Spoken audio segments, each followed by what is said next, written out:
Hello friends, welcome to my channel. Today మనం October 8, 2025కి సంబంధించిన current అఫైర్స్ని ఈ వీడియోలో డిస్కస్ చేద్దాము. మా ఛానల్ని గనక ఫస్ట్ టైం చూస్తున్న వాళ్ళుంటే వీడియోని లైక్ చేసి ఛానల్ని సబ్స్క్రైబ్ చేసుకోండి. వీడియో కింద డిస్క్రిప్షన్లో టెలిగ్రామ్ ఛానల్ లింక్ ఉంటుంది. సో మన టెలిగ్రామ్ ఛానల్లో కూడా జాయిన్ అవ్వండి. ఇంపార్టెంట్ కంటెంట్ అందించడం జరుగుతుంది. డైలీ కరెంట్ అఫైర్స్కి సంబంధించిన వీడియోస్ మన ఛానల్లో ప్రొవైడ్ చేయడం జరుగుతుంది. సో వీడియోని చూసే ముందు ఛానల్ని సబ్స్క్రైబ్ చేసుకొని చూడండి. టుడే ఫస్ట్ టాపిక్ చూసినట్లయితే నిన్నటి నుండి మనం చూస్తున్నాము నోబెల్ అవార్డ్స్, నోబెల్ ప్రైజెస్కి సంబంధించి. నిన్నటి వీడియోలో వైద్య రంగానికి సంబంధించి చూసాము. వైద్య రంగానికి గాను 3 శాస్త్రవేత్తలకు నోబెల్ అవార్డులను అనౌన్స్ చేయడం జరిగింది. సో నిన్నటి వీడియో కనుక చూడని వాళ్ళు ఉంటే చూడండి. టుడే భౌతిక శాస్త్రంలో నోబెల్ అవార్డు గ్రహీతలను చూద్దాము. డిజిటల్ కమ్యూనికేషన్స్, కంప్యూటింగ్ టెక్నాలజీలను ఎప్పటికప్పుడు కొత్త పుంతలు తొక్కిస్తున్న సబ్ అటామిక్ క్వాంటమ్ టన్నెలింగ్పై తొలినాళ్లలోనే విశేష పరిశోధనలు చేసిన John Clarke, Michel Devoret, John ఎం.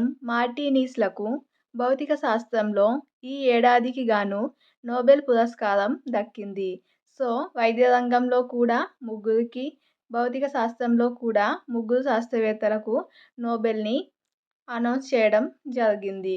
1980లో వీరు చేసిన కృషి క్రిప్టోగ్రఫీ, క్వాంటమ్ కంప్యూటర్లు, క్వాంటమ్ సెన్సార్లు వంటి భవిష్యత్తు తరం క్వాంటమ్ టెక్నాలజీలను అభివృద్ధికి ఇప్పటికీ అవకాశాలు కల్పిస్తున్నాయి. చేసిన క్వాంటమ్ కంప్యూటింగ్, డిజిటల్ కమ్యూనికేషన్ దానికి సంబంధించి భౌతిక శాస్త్రంలో ముగ్గురికి నోబెల్ బహుమతి ప్రకటించడం జరిగింది.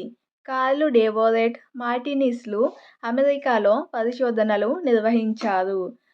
సో ఈ నేమ్స్ గుర్తుంచుకోండి, చాలా ఇంపార్టెంట్. నెక్స్ట్ టాపిక్ చూసినట్లయితే వృద్ధి రేటు అంచనాలు ప్రపంచ బ్యాంకు.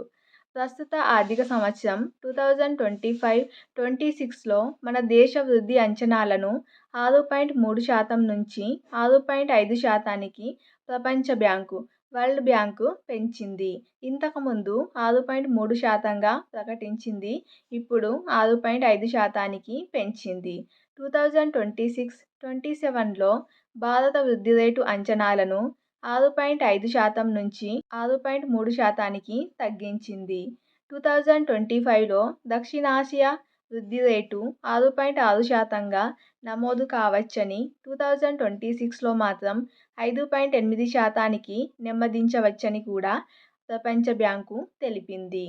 సో నెక్స్ట్ టాపిక్ చూసినట్లయితే వేలిముద్రతోనూ యూపీఐ చెల్లింపులు. మనం డైలీ ట్రాన్సాక్షన్ చేస్తుంటాము కదా, ఫోన్పే, గూగుల్ పే లాంటివి. వాటిని మనం ట్రాన్సాక్షన్ చేస్తున్నప్పుడు పిన్ నెంబర్ ఎంటర్ చేయాల్సి ఉంటుంది. సో పిన్ ఎంటర్ చేయకుండానే వేలిముద్రతోనూ చెల్లింపులు చేయవచ్చు. యూనిఫైడ్ పేమెంట్ ఇంటర్ఫేస్ యూపీఐ చెల్లింపులకు ఇప్పటి వరకు పిన్ నమోదు చేస్తుండగా ఇకపై వేలిముద్ర, ముఖ గుర్తింపు, ఫేషియల్ రికగ్నైజేషన్తోనే లావాదేవీలు పూర్తి కానుంది. నేషనల్ పేమెంట్స్ కార్పొరేషన్ ఎన్పీసీఐ ఈ విధానాన్ని ఆవిష్కరించనున్నట్లు ఆర్థిక సేవల కార్యదర్శి ఎం. నాగరాజు తెలిపారు. సో ఇప్పటి నుంచి పిన్ నెంబర్ ఎంటర్ చేయకుండా కూడా వేలిముద్ర లేదా ముఖ గుర్తింపుతో ట్రాన్సాక్షన్స్ చేయవచ్చని తెలపడం జరిగింది ఆర్థిక సేవల కార్యదర్శి ఎం. నాగరాజు. అలాగే నెక్స్ట్ టాపిక్ చూస్తే రూపాయలు 1.20 లక్షల కోట్ల స్వదేశీ ఆదాయాలు. జాతీయ భద్రతా సవాళ్లను ఎదుర్కొనేందుకు 2024-25 సంవత్సరం చివరి నాటికి దేశీయంగా రూపాయలు 1.20 లక్షల కోట్ల విలువైన సైనిక హార్డ్వేర్, ఆయుధాలను సమకూర్చుకున్నట్లు రక్షణ శాఖ మంత్రి రాజ్నాథ్ సింగ్ తెలిపారు. అలాగే నెక్స్ట్ టాపిక్ చూద్దాము. సాంకోల్ కలారా టీకా. శాంతా బయోటెక్నిక్స్ అభివృద్ధి చేసిన సాంకోల్ కలారా టీకా ప్రపంచ ఆరోగ్య సంస్థ WHO నుంచి ముందస్తు అర్హత ప్రీ క్వాలిఫికేషన్ సాధించింది. దీనివల్ల ఈ టీకాను యూనిసెఫ్, గావి, పాహా తదితర అంతర్జాతీయ సంస్థలు కొనుగోలు చేసే అవకాశం ఏర్పడుతుంది. ఇది నోటి ద్వారా తీసుకునే టీకా. దీన్ని కలరా ముప్పు అధికంగా ఉన్న దేశాలకు అందించే అవకాశం ఉందని శాంతా బయోటెక్నిక్స్ వ్యవస్థాపకుడు కెఐ వరప్రసాద్ రెడ్డి తెలపడం జరిగింది. అలాగే నెక్స్ట్ టాపిక్ చూస్తే ఫ్రాన్స్ ప్రధాని రాజీనామా. ఫ్రాన్స్ కొత్త ప్రధాని సెబస్టియన్ లెకోర్ను 2025 అక్టోబర్ 6న పదవికి రాజీనామా చేశారు. సెప్టెంబర్ 9న పదవిని చేపట్టిన నెలలోపే రాజీనామా చేయడం జరిగింది. ఫ్రాన్స్ కొత్త ప్రధాని సెబస్టియన్ లెకోర్ను రాజీనామా చేయడం జరిగింది. నెక్స్ట్ టాపిక్ ఇన్హేలర్ల ఉద్గారాలు. ఉబ్బసం, శ్వాసకోశ వ్యాధుల చికిత్స కోసం అమెరికాలో ఉపయోగిస్తున్న ఇన్హేలర్ల ద్వారా 20 లక్షల టన్నుల ఉద్గారాలు వెలువడుతున్నట్లు అధ్యయనం పేర్కొంది. మీటర్డ్ డోస్ ఇన్హేలర్లలో హైడ్రోఫ్లోరోఆల్కలేస్ HFA పదార్థాలు ఉంటాయని శాస్త్రవేత్తలు తెలిపారు. వీటి నుంచి వెలువడే ఏరోజాల్ రేణువులు పర్యావరణానికి చాలా హానికరమని కూడా పేర్కొనడం జరిగింది.